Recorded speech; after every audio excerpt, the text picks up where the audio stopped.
An imposter steals personal information such as your name, account numbers, social security number, or driver's license number and uses them to assume your identity. Once they have your information, they can then open bank accounts, make purchases, obtain cash, get an apartment, or commit crimes in your name. So, how do criminals get your personal information in order to assume your identity? Click on each of the types of identity theft shown here to learn more about the methods that criminals use to obtain your personal information. In order to get your information, criminals may simply steal it. They may have access to your information through their own place of employment, so they may steal your information while they are at work. Others may bribe another employee who has access to the information at their job. They may even con or trick another employee into getting your information for them. They may even steal your mail, including your bank statements, statements, credit card offers, new checks, and tax information. Some may just steal your wallet or purse or rob your home in order to steal your personal information. Click on the next. Continue to explore each. Phishing is when someone sends an email posing as a trusted company in order to get you to reveal personal information. For example, a criminal may send you an email pretending to be your bank, saying that your account may have been compromised and they need you to provide some personal information like your PIN or social security number in order to ensure that your account has not been tampered with. Never send this information via email. Instead, visit the bank in person to confirm any issues. Click on the next. Continue to. Hacking is the unauthorized use of computer and network resources to steal personal information from computer databases. Sometimes databases are leaked to the public because of improper handling or malicious actions. These databases may contain personal information. Computer savvy criminals can hack into a company's database and get information on their clients and employees.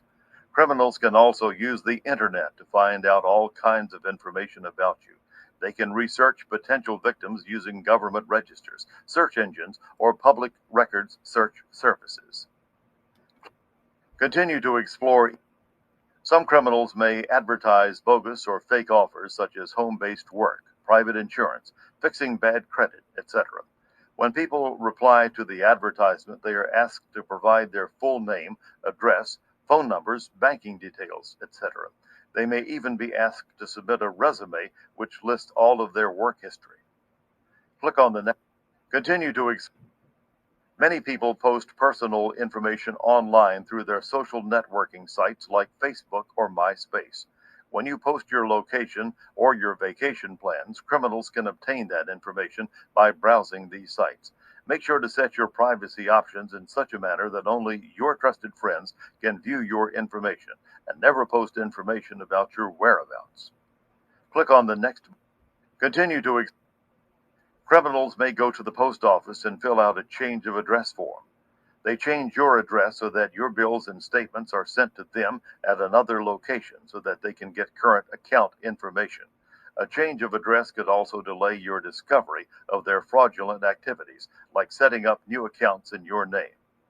Click on the next. Continue to. Shoulder surfing is when a thief eavesdrops on transactions conducted in public areas in order to obtain your personal data. When the clerk asks for your zip code or phone number, thieves can overhear and you may become a target. Be sure to speak at an appropriate volume when providing personal information and cover any keypads from the view of other people. Click on the next button. Continue to explore. Skimming is when someone steals your credit or debit card number with a storage device that captures data from the magnetic strip on your cards. The device could be attached to the machine where you swipe your card to make a purchase, or to an ATM when you withdraw money. This is especially true if the machine is outside, like a gas station pump. Be sure to check a machine before you insert your card, and be wary if the card swiping area is loose or a different color from the rest of the machine. If you suspect anything, leave and go to a different ATM or gas station. Click on. Continue to explore. Other criminals may get your credit reports by posing as a potential landlord, employer, or anyone else who has the right to see your credit report, like a loan officer. When dealing with any individual or company, be sure to ask them for references and check their rating at a consumer protection site like the Better Business Bureau. Click on the next. Continue to explore. Dumpster diving is when criminals go through your trash to get your personal information. Also, they can go through a business's trash or the public trash dumps to get your information. Click on the next button. Continue to explore each type. Unfortunately, methods to illegally obtain your personal information and money are ever evolving. You should pay attention to the news for stories on the latest scams to educate yourself. Identity theft can be committed by several different parties, ranging from petty criminals looking for quick money or larger organizations like fake companies scamming multiple individuals. The most upsetting fact is that anywhere from 43 to 50% of identity theft is caused by someone the victim knows. It's not always a random crime, so be sure you always protect your personal and financial information.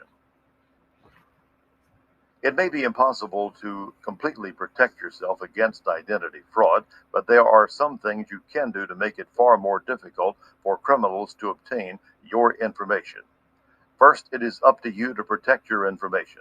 When storing financial documents with sensitive information, be sure to keep them in a secure place that is not easily accessible to someone that would want to steal your information.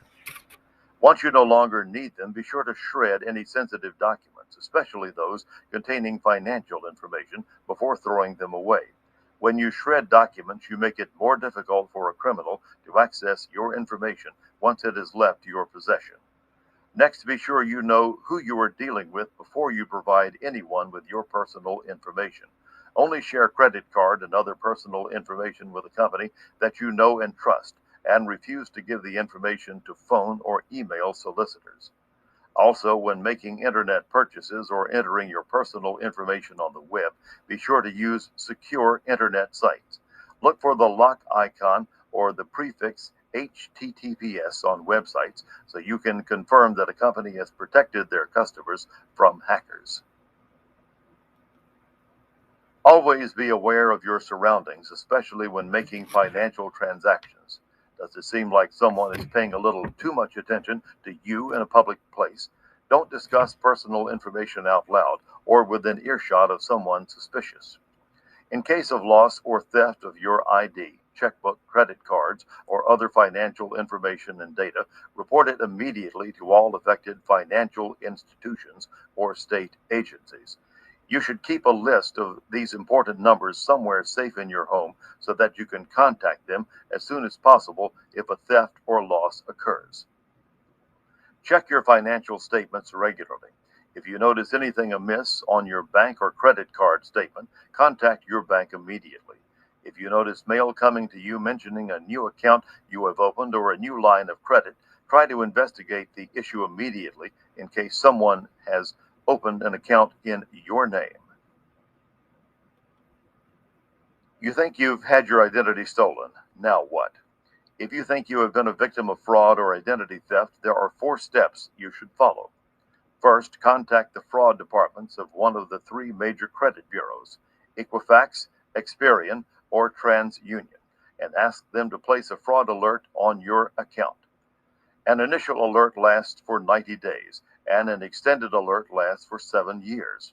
Once you have placed a fraud alert on your account, you can obtain free reports for continued monitoring of your account. As you review your report, look for loans that you didn't apply for, accounts you didn't open, and debts you didn't incur. Check your personal information like your social security number, address, name, initials, employer, birth date, etc., and have the credit bureau fix or remove any incorrect information. Next, close any accounts that you believe have been used without your permission, tampered with, or opened fraudulently. Be sure to talk with someone in the security or fraud department of each company, and be sure to send a letter to each company you talk to over the phone. In that letter, include documentation of the problem, but keep the originals for your records. You can send the letter by certified mail or return receipt through the post office. This lets you know when the letter has been received and who signed for it.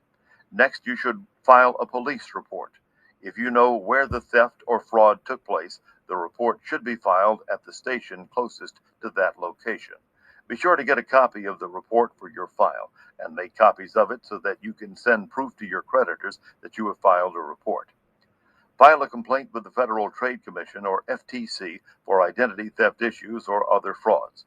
When you report the crime, you are providing important information that will help the good guys track down scam artists and stop them. The FTC can also give you information about scams in your area, and they can give you information that can help the police in your area.